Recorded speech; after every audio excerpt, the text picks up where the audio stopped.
Police बल जो जनता की सहायता में तत्पर रहती है और जनता की परेशानी में हर वक्त तैनात रहती है, वहीं पुलिस बल आज अपनी मांगों को लेकर सड़कों पर है। सहायक पुलिसकर्मी पिछले 6 सालों से अपने मानदेय को लेकर धरना पर बैठने को मजबूर हैं। आपको बता दें कि सहायक पुलिसकर्मी का वेतन 10,000 रुपए है, जिसे लेकर 2021 में रांची के मोरहाबादी मैदान में करीबन 40 दिनों का धरना प्रदर्शन किया गया था, जिसमें कई मंत्री और विधायक मुलाकात करने पहुंचे थे। वहीं आश्वासन देकर उन्हें छोड़ दिया गया था और कोई कदम नहीं उठाया गया। अब 2 साल के बाद दोबारा से झारखंड के अलग अलग जिलों से रांची के मोरहाबादी मैदान पहुंचे सहायक पुलिसकर्मियों ने बताया कि सरकार की तरफ से सिर्फ आश्वासन देकर ही छोड़ा जाता है, ना तो इनका वेतन बढ़ा और ना ही 8 सूत्री मांगों को पूरा किया गया। प्रेस वार्ता के माध्यम से इन्होंने अपनी मांगों को रखा और ये भी कहा कि अगर 1 सप्ताह के अंदर सरकार इनकी बातों को संज्ञान में नहीं लेती है तो उग्र आंदोलन करने को मजबूर हो जाएंगे।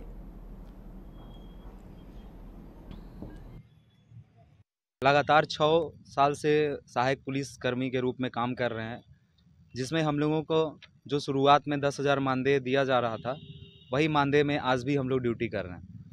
विगत 2020 और 2021 में लगातार हम लोग आंदोलन किए हुए थे, जिसमें सिर्फ और सिर्फ हम लोगों को आश्वासन दिया गया और पिछले वर्ष माननीय मुख्यमंत्री महोदय के द्वारा 1 साल का सेवा विस्तार किया गया था तथा उनके द्वारा यह बताया गया कि जो आप लोगों को 1 साल का सेवा विस्तार किया जा रहा है, इसमें ही आप लोगों को जो भी आपका मांग है, जिसमें हम लोगों का 8 सूत्री मांग था, जिसमें हम लोगों का नियमितीकरण, जो हमारा मानदेय है उसमें वृद्धि और हमारी महिलाओं को छुट्टी का जो होता है, सब जो मूलभूत एक जिला पुलिस को जो सुविधा दिया जाता है, उस स्तर पर हम लोगों को भी सुविधा देने का काम करने का बात बताया गया था।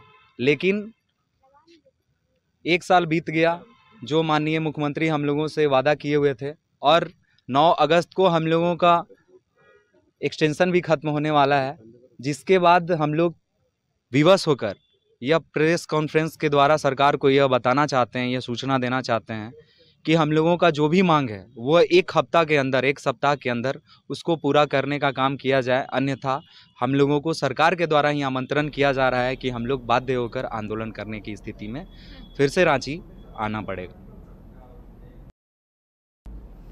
अमृत भारत स्टेशन योजना के अंतर्गत आद्रा मंडल के बोकारो स्टील सिटी स्टेशन का लगभग 33 करोड़ की लागत से पुनर्विकास होगा। ये जानकारी रेल डीआरएम सुमित नरूला ने प्रेस वार्ता में दी। उन्होंने बताया कि अमृत भारत स्टेशन योजना के तहत दक्षिण पूर्व रेलवे के बोकारो सिटी रेलवे स्टेशन को विश्व स्तरीय स्टेशन बनाने, यात्रा के अनुभवों को परिभाषित करने और यात्रियों के लिए नए मानक स्थापित करने की ओर कोशिश की जा रही है। इसका शिलान्यास कल प्रधानमंत्री नरेंद्र मोदी वीडियो कॉन्फ्रेंसिंग के द्वारा करेंगे। नरूला ने बताया कि अमृत भारत स्टेशन योजना के तहत बोकारो सिटी रेलवे स्टेशन के लिए कई योजनाएं कार्यान्वित हो रही हैं, जिसमें विशेष सुविधाओं का उन्नतीकरण और वेटिंग लॉन्च है, जो बहुत ही अच्छे तरीके से बनाया जाएगा। इसके अलावा स्वच्छ और सुंदर स्नान घर होगा। अलग से सक्षम यात्रियों के लिए स्टेशन पहुंचने की सुविधा भी मौजूद रहेगी। कोल्हान के पूर्वी सिंहभूम जिले के 108 एम्बुलेंस कर्मचारियों को पिछले 5 महीने से वेतन नहीं मिलने के कारण भूखमरी की स्थिति पैदा हो गई है। कई बार विभाग और प्रशासन को भी अवगत कराया गया, लेकिन अब तक कोई पहल नहीं हुई।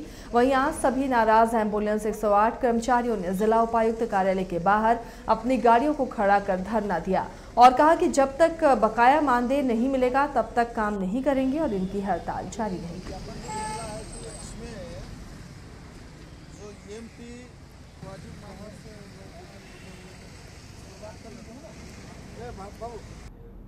दिल्ली से लोकसभा सत्र में हिस्सा लेकर हजारीबाग लौटने के दौरान लोकसभा सांसद जयंत सिन्हा ने रामगढ़ में पिछले दिनों हुए हत्याकांड में उनके परिजनों से मुलाकात कर सांत्वना प्रकट की है। इस मौके पर मृतक पवन यादव के परिजनों ने सांसद से गुहार लगाई कि इतनी निर्दयता से पुत्र की हत्या की गई, पर आखिर किसके दबाव में, जिसके घर आंगन से पुलिस ने आरोपियों और हत्या में प्रवृत्त चाकू को बरामद किया। उस पूरे मकान का ताला खोलकर पुलिस ने तलाशी नहीं ली।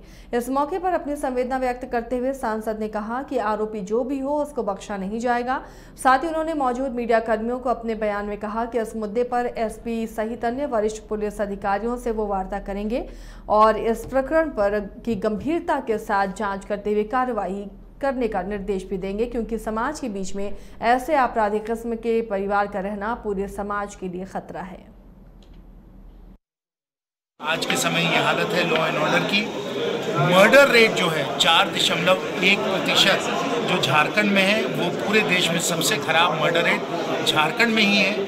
दिन दहाड़े चाकू चल रहे हैं, गोली चल रही है। अभी हम आ रहे हैं पंकज यादव जी के यहाँ से, जहाँ उनको 24 बार चाकू मार मार के उनकी हत्या की गई है। आपको मालूम है कि शरद बाबू नाम के जीएम थे जो कोयले का काम करते थे, उनको दिन दहाड़े गोली मार के ख़त्म कर दिया गया। डीएसपी और सिपाही पे गोली चली है। तो आज के समय जो गंभीर अपराध झारखंड में आज फैले हुए हैं, ये स्थिति पूरे देश में नहीं है जो आज झारखंड में स्थिति बनी हुई है। इस कारण सदन में मैंने इस बहुत ही गंभीर मामले को मैंने उठाया, मैंने वहाँ अपनी बात रखी और वही बात मैं माननीय राज्यपाल जी को भी मैं बताने वाला हूँ। उनको मैं पत्र लिखकर भेजने वाला हूँ कि लॉ एंड ऑर्डर का जो आज के समय सिचुएशन है, जो परिस्थितियाँ हैं झारखंड में, वो देश में सबसे जर्जर है, अत्यंत दुखद है। और हमारी माताएं, बहनें, हमारे बच्चे, हमारे बेटे, हमारे भाई, आज के समय कोई झारखंड में सुरक्षित